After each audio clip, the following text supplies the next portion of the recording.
Rude bikers mock a truck driver at the market, unaware of his secret past as a Delta Force commander. It was a scorching summer day at the Greenfield Farmers Market, the kind of day where the air clung heavy and the smell of fresh produce mixed with the distant aroma of fried food. Families strolled between colorful stalls, vendors called out their prices, and the occasional laughter of children broke through the hum of the crowd. The market was alive, a bustling hub where everyone knew everyone, or at least thought they did. Parked at the far end of the lot was an old 18-wheeler, its once shiny exterior dulled by years of road dust and wear. The truck looked unremarkable, just another workhorse for hauling goods. But for the man who stepped out of the driver's seat, it was more than a vehicle. It was a lifeline. Frank Reynolds, a middle-aged truck driver, moved slowly but deliberately as he began unloading crates of fresh produce from the trailer. At first glance, Frank didn't seem like anyone worth noticing. His frame was large, his belly hinted at years of too many roadside diners, and his gait carried the stiffness of a man whose body had seen better days. But there was something about him, an air of quiet focus, of purpose, that caught the eye if you looked closely enough. The vendors waved at Frank as he worked, some offering friendly greetings, others simply nodding. He wasn't the type to start conversations, but everyone respected him for his reliability. Frank didn't complain, didn't cause trouble. He just showed up, did his job, and left. But on this day, things were about to be different. As Frank stacked another crate, the low rumble of engines began to echo through the market. At first, it was faint, barely noticeable over the chatter and clinking of stalls. But then it grew louder, roaring, aggressive, and out of place in the otherwise peaceful market. All eyes turned toward the entrance as 3 motorcycles sped in, their chrome glinting under the harsh sun. The riders, dressed in leather jackets and sunglasses, parked their bikes in the middle of the main walkway, blocking foot traffic. Conversations hushed and people exchanged uneasy glances. The leader of the group, a wiry man named Jake, hopped off his bike with a cocky grin.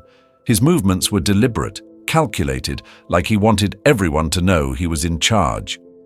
The other 2 bikers followed suit, swaggering after him as he strolled through the market, his boots crunching on the gravel. Jake's gaze swept over the crowd, his grin widening when he saw people turning away or stepping aside. "Nice place," he said loudly, his voice carrying across the market. "Real friendly folks." Frank didn't look up. He kept unloading his crates, his focus on the task at hand. But Jake wasn't the kind of man to let someone ignore him. "Hey, you!" Jake called out, his voice sharp. Frank paused for a moment, then slowly turned his head to look at the biker. He didn't say anything, just stared at him with a calm, unreadable expression. Jake smirked. "What's the matter, big guy? Too busy to say hello?" Frank shifted his gaze back to the crates, picking up another one without responding. "Oh, he's one of those," Jake said to his friends, loud enough for everyone nearby to hear. "Too good to talk to us regular folks." The other bikers laughed, their voices grating against the stillness that had settled over the market. Jake wasn't done. He walked closer to Frank, his boots scuffing the ground with each step. "What's in the crates, big guy? Donuts? Burgers? You look like you could eat a whole truckload." The laughter from his friends grew louder, and some of the nearby shoppers began to edge away, unwilling to get involved. But Frank didn't flinch. He set the crate down carefully and reached for the next one. Jake tilted his head, his grin faltering slightly. He wasn't used to being ignored. "You deaf? Or just rude?" Frank straightened, turning to face Jake fully for the first time. His eyes were calm, steady. "I'm busy," he said simply. Jake raised an eyebrow, his grin returning. "Busy, huh? Too busy to have a little fun?" Before Frank could respond, Jake reached for one of the crates and lifted it up. "Let's see what we've got here," he said, shaking it slightly as if testing its weight. Frank's jaw tightened, but his voice remained even. "Put that down." Jake smirked. "Or what?" For a moment there was silence. The tension was thick, the kind that made people hold their breath. Frank's eyes didn't waver, and his voice dropped slightly, carrying a weight that no one in the market could miss. "Put it down," he said again, slower this time. Jake's grin faded, replaced by a flicker of something else: uncertainty. He dropped the crate to the ground with a loud thud, spilling its contents. "Oops," he said mockingly. The other bikers laughed, but the onlookers remained silent. Frank didn't move. He stared at Jake, his expression unchanged, but there was something in his posture, a quiet, controlled strength that sent a chill through the air. Jake, still desperate to save face, turned to the crowd. "What's the matter with you people? You're just going to stand there?" An elderly vendor named Carl, who had been watching from his stall, stepped forward. "Hey, leave him alone!" Carl's voice trembled, but his tone carried years of wisdom and grit. Jake turned to Carl, his smirk returning. "Mind your business, old man," he said. But Carl didn't back down. "Frank's done more for this town than you ever will," he shot back. "So why don't you leave?" The bikers exchanged glances, their confidence beginning to waver. But Jake wasn't ready to back down. Not yet. He turned back to Frank, his grin turning into a sneer. "What's the deal with you, huh?" Jake said, his voice loud and confrontational. "Why don't you show us what you're made of?" Frank didn't respond. He simply stared at Jake, his silence more powerful than any words could have been. And in that moment, something shifted in the air, a sense that Frank wasn't just another truck driver. There was more to him, something hidden beneath the surface. But Jake didn't see it. Not yet. And the mistake he was about to make would change everything. Frank stood his ground, his calm demeanor a stark contrast to the tension crackling in the air. Jake took a step closer, his friends trailing behind, their laughter turning nervous as they noticed the crowd beginning to watch. "Come on, big guy," Jake sneered, his voice carrying over the market. "You're not scared, are you?" Frank didn't flinch, didn't take the bait. He simply bent down and began picking up the spilled produce from the crate Jake had dropped. The quiet dignity of his actions only seemed to fuel Jake's frustration. "Look at him," Jake said, gesturing toward Frank as he addressed the crowd. "Thinks he's better than us. Too chicken to stand up for himself." Jake's friends chuckled weakly, but even they seemed less certain now. The onlookers murmured among themselves, their unease growing. Everyone could see that Frank was holding back, his silence deliberate and meaningful. Jake wasn't done. He kicked one of the apples that had rolled onto the ground, sending it skidding across the pavement. "What's the matter, old man? Afraid I'll break your truck? Or maybe you're worried about breaking you?" Frank straightened slowly, dusting off his hands. He turned to face Jake fully, his gaze steady and unblinking. The look in his eyes wasn't anger or fear. It was control. "Leave," Frank said, his voice low and firm, cutting through the noise like a blade. Jake laughed, but it was hollow. "Or what? You gonna fight me?" He spread his arms, puffing out his chest. "Go ahead, let's see what you've got." Carl, the elderly vendor who had spoken up earlier, stepped forward again, his voice trembling with emotion. "You've had your fun. Leave him alone." Jake turned toward Carl, his grin fading. "Why don't you mind your business before you get hurt, old man?" But before Jake could take another step, Frank moved.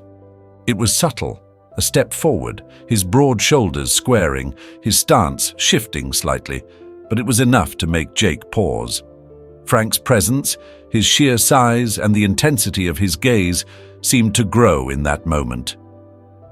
"You don't want to do this," Frank said, his voice calm but carrying an edge that made the crowd hold its breath. Jake hesitated, caught off guard by the sudden shift in energy. But he couldn't back down now, not in front of his friends and the growing crowd. "Oh, yeah?" he said, trying to sound tough. "Why's that?" Frank took another step forward, closing the distance between them. For the first time, Jake noticed the way Frank carried himself, not like an ordinary truck driver, but with the quiet confidence of someone who had faced far worse than a few bikers at a market. "Because if you keep this up," Frank said evenly, "you're going to regret it." The weight of Frank's words hung in the air. Jake glanced at his friends, searching for support, but they were already stepping back, their confidence waning. One of them muttered, "Maybe we should go, Jake. This guy's not messing around."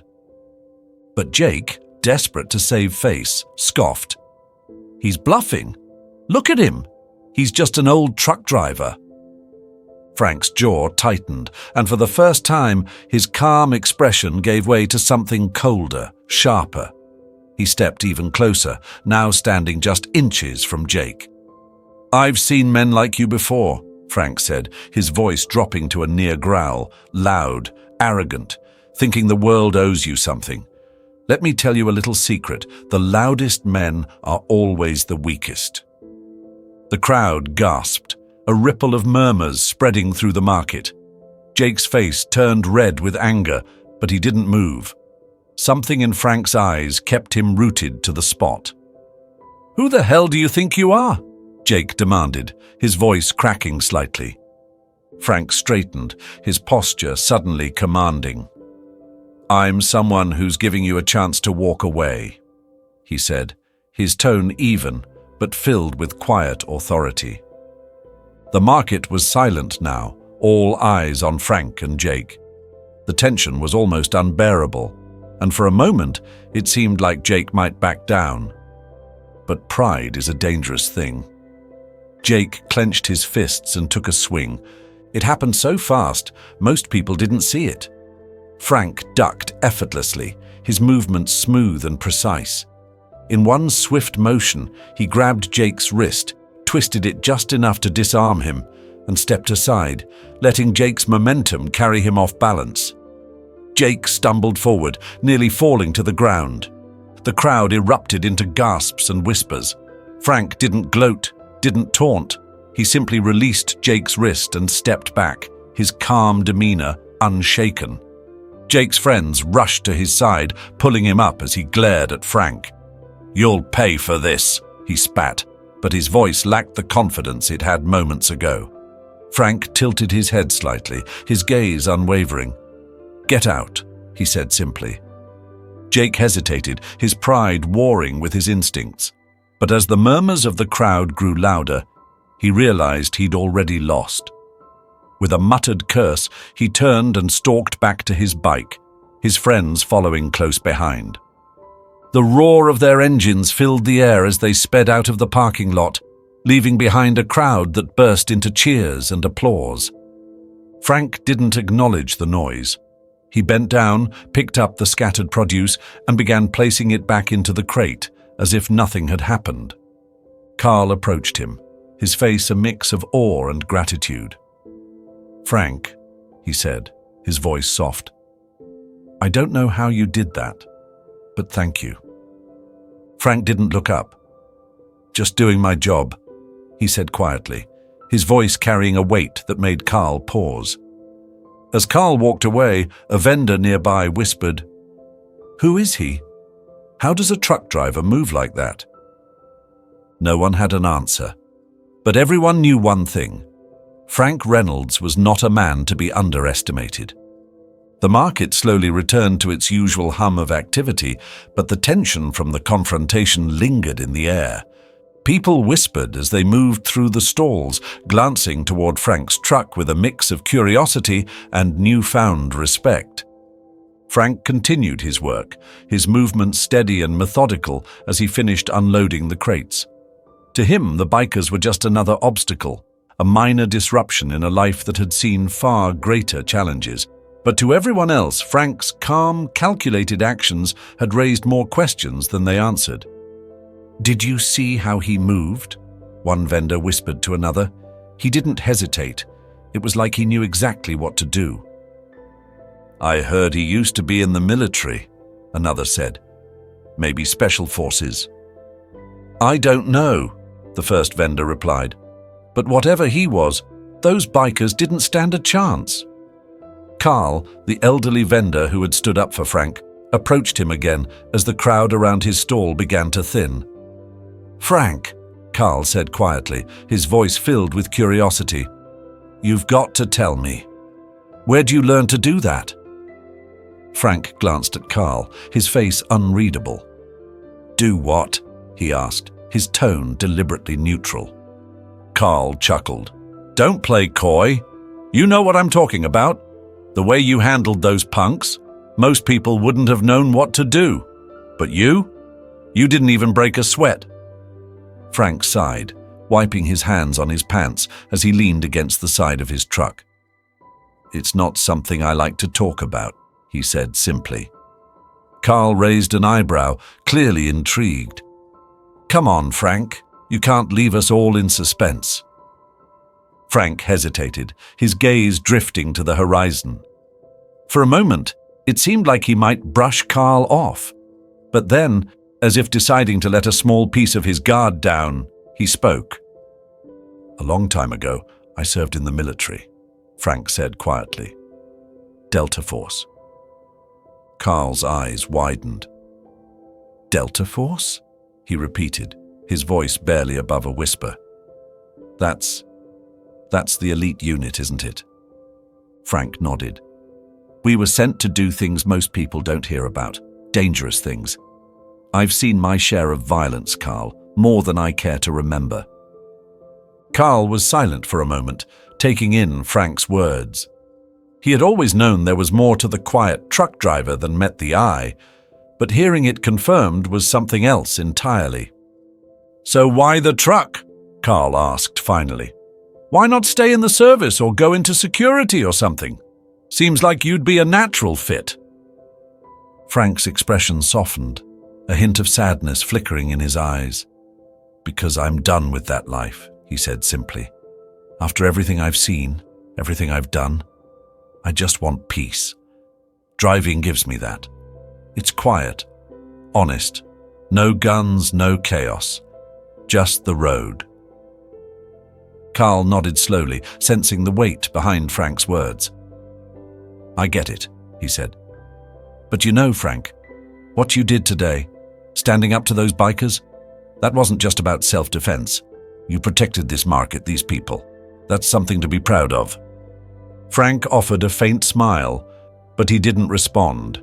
Instead, he picked up the last crate and placed it neatly on the ground. As the day wore on, the whispers about Frank's past spread through the market. By the time most of the vendors were packing up, nearly everyone had heard some version of the story. Some said he had taken down 10 men with his bare hands. Others claimed he had single-handedly stopped a terrorist attack during his service. The details were exaggerated, of course, but the respect was genuine. Jake and his biker gang hadn't returned, but their absence only added to the mystique surrounding Frank. As Frank prepared to leave, Carl approached him one last time. You know, Frank, he said with a grin, I think today's going to be the talk of the town for a long time. Frank chuckled softly. Let them talk, he said. I'll be on the road. But just as Frank climbed into his truck, a young woman ran up to him, her face flushed with excitement. She worked at one of the produce stalls and had witnessed the entire confrontation earlier in the day. Mr. Reynolds, she said, slightly out of breath. I just wanted to say thank you. What you did back there, it means a lot. People like those bikers think they can get away with anything. You showed them they can't. Frank nodded, his expression kind but reserved. I appreciate that, he said, but I'm no hero. I just did what needed to be done. The woman smiled. Maybe, but to a lot of us, you are a hero. Don't forget that. Frank watched as she walked away, her words echoing in his mind. A hero. It wasn't a title he had ever sought or wanted, but in that moment, he realized something. Even though he had left his old life behind, the skills and instincts he had honed over years of service could still make a difference. As he started the truck and pulled out of the lot, Frank felt a quiet sense of peace. He wasn't looking for recognition, but knowing he had protected the people around him, even if just for one day, was enough. The road stretched out before him, the hum of the engine steady and familiar. For Frank, it wasn't about the past or the future. It was about moving forward, 1 mile at a time, carrying the quiet strength that had always been a part of him. As the sun dipped lower in the sky, casting a warm golden hue over the Greenfield Farmers Market, the story of Frank's confrontation with the bikers had already taken on a life of its own. Vendors packed up their stalls, sharing bits and pieces of the tale with anyone who would listen. Frank, the unassuming truck driver, had become the center of attention in a way he hadn't anticipated and didn't particularly want. Meanwhile, Frank sat in his truck, staring out at the quieting market. He wasn't one to seek attention or accolades, but today felt different. The weight of his actions and the whispers about his past hung heavy in the air. He thought back to the young woman's words. "To a lot of us, you are a hero." Frank leaned back in his seat, closing his eyes for a moment. Memories he had tried to bury surfaced, the chaos of battle, the shouts of his comrades, the adrenaline-fueled decisions that had saved lives but taken a toll on his soul. He had left that world behind for a reason, yet here it was, catching up with him in the most unexpected way. As he opened his eyes, movement in his rearview mirror caught his attention. A group of people was gathering near the truck, vendors, shoppers, and even Carl. Their faces held expressions of gratitude, curiosity, and quiet admiration. Frank sighed and stepped out of the truck, walking toward the group with his usual calm demeanor. Carl stepped forward, smiling warmly. "Frank, we just wanted to say thank you.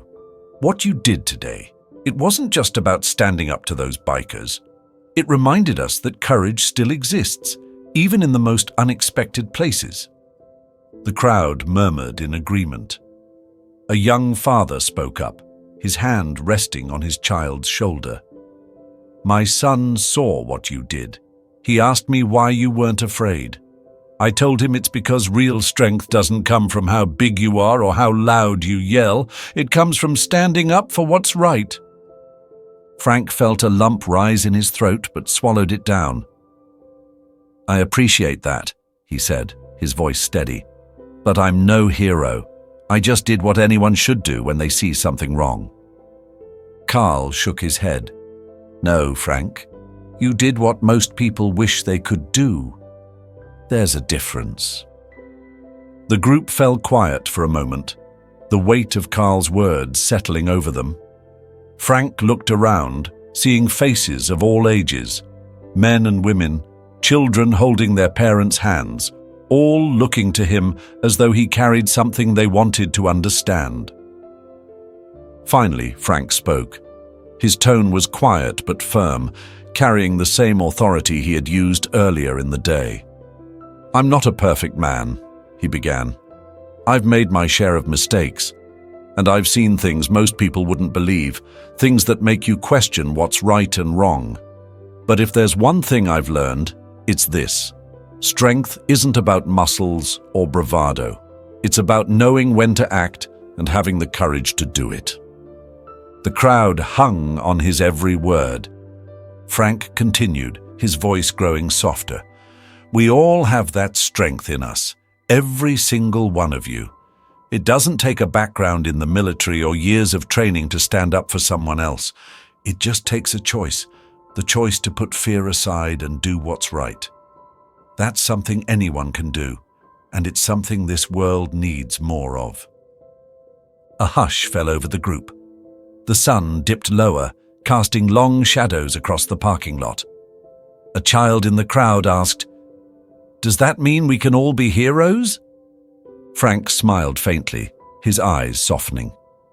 "Yes," he said simply. "Being a hero isn't about saving the world. It's about making a difference, one small moment at a time. You don't have to be strong or fearless, you just have to care." The child beamed, and the crowd seemed to relax, the tension replaced with a sense of hope. As the group began to disperse, Carl stayed behind, standing beside Frank. "You might not think you're a hero," Carl said, his tone kind but firm, "but to this community you are, and don't forget that." Frank nodded, his gaze distant but thoughtful. "I won't," he said quietly.